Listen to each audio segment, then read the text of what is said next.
अस्सलाम वालेकुम दोस्तों, इस वीडियो में हम डिस्कस करेंगे हेमलेट रिटन बाय शेक्सपियर। इसमें हमारा मेन फोकस रहेगा plot overview, themes and famous quotation पे। सबसे पहले प्लॉट ओवरव्यू। बेसिकली ये कहानी है हेमलेट की, जो कि एक प्रिंस होता है। ये एक ट्रेजेडी है। ये अराउंड 1600 के लिखी गई थी। इसकी सेटिंग डेनमार्क में है और इसमें 5 एक्ट्स हैं। ये रिवेंज प्ले भी माना जाता है क्योंकि इसमें जो प्रिंस है हेमलेट है वो अपने अंकल क्लॉडियस से बदला लेता है। अब क्लॉडियस कौन है? ये वो आदमी होता है जो इसके बाप को मारता है और उसकी बादशाही ले लेता है और उसकी माँ से शादी कर लेता है। उसकी माँ का नाम होता है गर्ट्यूड। एक्ट वन में सिंपली ये होता है, एक गोस्ट अपीयर होता है। वो आके हेमलेट को बताता है कि तुम्हारे चाचा यानी क्लॉडियस ने मुझे कत्ल किया है, तुम जाके उससे बदला लो। सेकंड एक्ट में हेमलेट पागल हो जाता है, सच्चाई की तलाश में निकल पड़ता है। वहाँ पे पोलिनियस नाम का एक आदमी होता है जो किंग का एडवाइज़र होता है। वो वहाँ पे सबको बताता है कि ये ओफिलिया के प्यार में पागल हो गया है। अब ओफिलिया कौन है? ये इसी पोलिनियस की बेटी होती है। एक्ट थ्री में सिंपली ये होता है कि हेमलेट जो है होता है वो सेम इसी तरह का एक एक्ट प्ले करता है, स्टेज ड्रामा यानी क्रिएट करता है।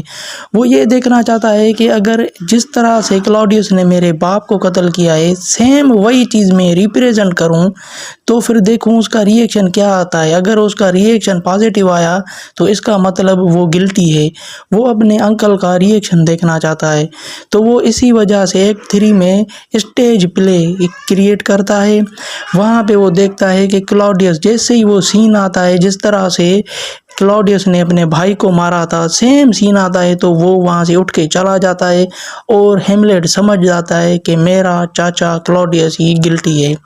फिर उसके बाद ये फर्दर कंफर्म करने के लिए अपनी माँ के पास जाता है।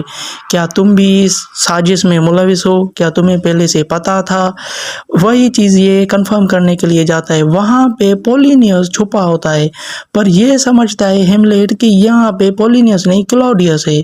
तो ये क्या करता है, तलवार निकालता है और मार देता है। बाद में ये देखता है कि ये तो क्लॉडियस नहीं, ये तो पोलिनियस था। अब एक्ट 4 में सिंपली ये होता है कि क्लॉडियस हेमलेट को इंग्लैंड भेज देता है और वहाँ पे अपने आदमियों को कह देता है कि इसको वहाँ पे मार देना। पर हेमलेट वहाँ से निकलने में, भागने में कामयाब हो जाता है। ओफिलिया को जैसे ही ये बात पता चलती है कि मेरे बाप की मौत हो गई है तो वो पागल हो जाती है और डूब जाती है। ल्यूटस, ये पोलिनियस का बेटा होता है, ये डेनमार्क वापस आ जाता है और अपने बाप का बदला लेना चाहता है। एक्ट 5 में सिंपली ये होता है कि हेमलेट भी वापस डेनमार्क आ जाता है। क्लॉडियस और ल्यूटस आपस में मिलके एक मंसूबा बनाते हैं कि किस तरह से हेमलेट को मारना है। तो वहाँ पे क्लॉडियस कहता है कि ल्यूटस, मैं तुम्हारी और हेमलेट की एक मैच करवाऊँगा। वहाँ पे मैं वाइन में पॉइज़न मिला दूँगा। तीसरा, तुम्हारी जो स्वॉर्ड है उसको भी पॉइज़न लगा देंगे ताकि जैसे ही तुम्हारी तलवार उसको टच करे तो वो मर जाए। वाइन में इसीलिए है कि अगर वो तुम्हें फॉर एग्ज़ाम्पल हिट करता है तो वो खुशी में, ये अक्सर ऐसे करते हैं, खुशी में अगर वो वाइन पिएगा तो वो उसमें भी पॉइज़न होगा, वो मर जाएगा। पर इनका प्लान जो है इस तरह से काम नहीं करता। वाइन जो होती है जिसमें पॉइज़न होता है वो गर्ट्यूड पी जाती है। अगर वो क्यों पी जाती है? वो इसलिए पी जाती है कि देखती है कि हेमलेट, मेरा जो बेटा है, वो जीत रहा है, तो वो उसी खुशी में जो है वो पी जाती है। अब यहाँ पे क्लॉडियस देख रहा होता है पर वो सारे लोगों के सामने उसे रोक भी नहीं सकता।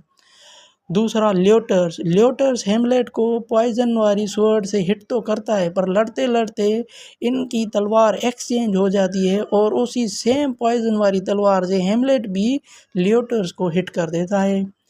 अब यहाँ पे सीन ये होता है कि हेमलेट जैसे ही देखता है कि मेरी माँ मर गई है, मर रही है, तो वो उस टाइम पे ये समझता है कि वाइन में जो था वो पॉइज़न था।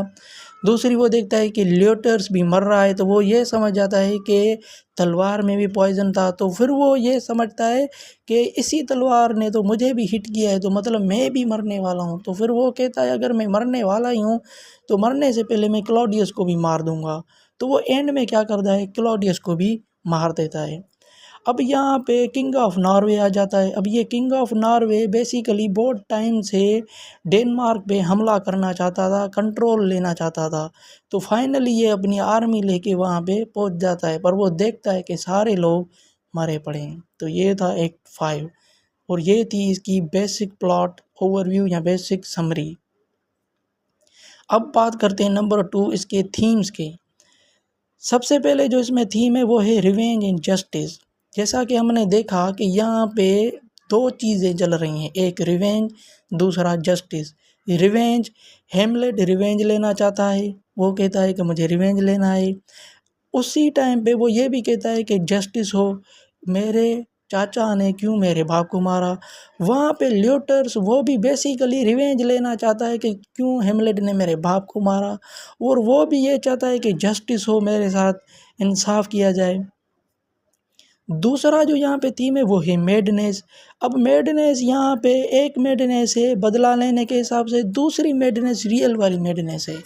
बदला लेने के हिसाब से ल्यूटर्स में मेडनेस थी, हेमलेट में मेडनेस थी।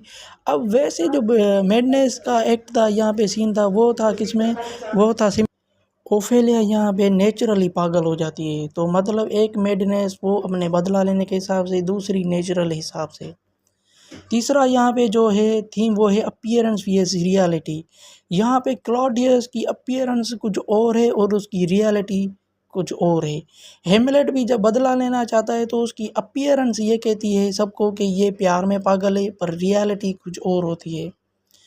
तो ये थे इसके बेसिक थीम्स। अब डिस्कस करते हैं पॉइंट नंबर 3 फेमस कोटेशन पे। सबसे पहले जो कोटेशन है वो है टू बी और not to be that is the question.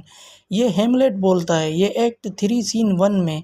ये उस टाइम पे बोलता है जब उसको पता चल जाता है कि मेरे चाचा ने जो है वो मेरे बाप का कत्ल किया है। तो वो यहाँ पे ये सोच रहा है कि अब ज़िंदा रहना ठीक है या मर जाना ठीक है, या क्या मैं अपने अंकल क्लॉडियस को मार दूँ, क्या करूँ। अब वो इसी सिचुएशन या कंडीशन में है, तभी वो यहाँ पे ये वाली लाइन बोलता है। दूसरी जो फेमस कोटेशन है वो है फ्रथी द नेम इज़ वूमेन। ये एक्ट 1 सीन 2 में बोली जाती है। ये भी हेमलेट ही बोलता है। ये बेसिकली इसीलिए बोलता है कि वो कहता है कि ये कैसी वाइफ है या कैसी मेरी माँ है, अभी अभी मेरे बाप की मौत हुई है और इसने जो है इतनी जल्दी दूसरी शादी कर दी। थर्ड नंबर जो कोटेशन है वो है something is routine in the state of Denmark, act 1 scene 4 में। ये बेसिकली एक मर्सल्यूज नाम का जो गार्ड होता है एल्सनोर कास्टल में, वो बोलता है। वो कहता है यहाँ पे बहुत सिचुएशन क्रिटिकल हो गई है, पॉलिटिकल करप्शन है, मोरल कुछ ठीक नहीं लग रहा, अब ये गोस्ट की अपीयरेंस हो गई है। तो वो इसी हिसाब से बोलता है कि यहाँ पे कुछ ना कुछ है जो something is routine in the state of Denmark. Fourth number पे है the lady doth protest too much methinks. ये एक्ट 3 सीन 2 में बोली जाती है। ये कोटेशन उस टाइम पे बोली जाती है जिस टाइम पे हेमलेट जो है स्टेज ड्रामा क्रिएट करता है अपने अंकल की सच्चाई देखने के लिए। वहाँ पे जैसे ही शो ख़त्म होता है तो ये जाता है और अपनी माँ से, गर्ट्यूड से जाके बोलता है कि हाउ वाज द शो। तो उस टाइम पे उसकी माँ यानी गर्ट्यूड ये लाइन बोलती है। उस अब ये इसी वजह से बोलती है कि ये कहती है कि इसमें जो लड़की है जिसने क्वीन का रोल अदा किया है उसके वादे या उसकी बातें मुझे सच नहीं लग रही, तभी ये वाली लाइन बोलती है। अब quotation number 5 alas poor Yorick I know him Horatio, act 5 scene 1 में बोली जाती है। ये उस टाइम पे बोली जाती है जब ओफेलिया मर जाती है और हेमलेट और उसका जो दोस्त है होरिशो, ये दोनों आ जाते हैं कब्रिस्तान में, ग्रेवयार्ड में। वहाँ पे देखते हैं कि एक जो है मतलब आदमी है वो जो है मतलब डिग कर रहा है, खोद रहा है कुछ। तो वहाँ पे ये देखते हैं कि वहाँ पे एक और लाश निकल आती है। वहाँ पे वो एक खोपड़ी यानी कि स्कल निकालते हैं और ये हेमलेट कहता है दिखाओ दिखाओ, तो मुझे देखनी है ये। तो वो अपने हाथ में लेके फिर कहता है कि मैं तो इसको जानता हूँ, ये तो योरिक है, जब मैं छोटा था तो ये मेरे साथ खेलता था और मेरी देखभाल करता था। तो उसी टाइम पे ये वो कोटेशन बोलता है कि यार देखो टाइम कैसे गुजर रहा है, अब उस टाइम पे ये क्या आदमी था और अब ये कहाँ पे। तो ये थी ओवरऑल आज की हमारी वीडियो हेमलेट के बारे में। Thanks for watching.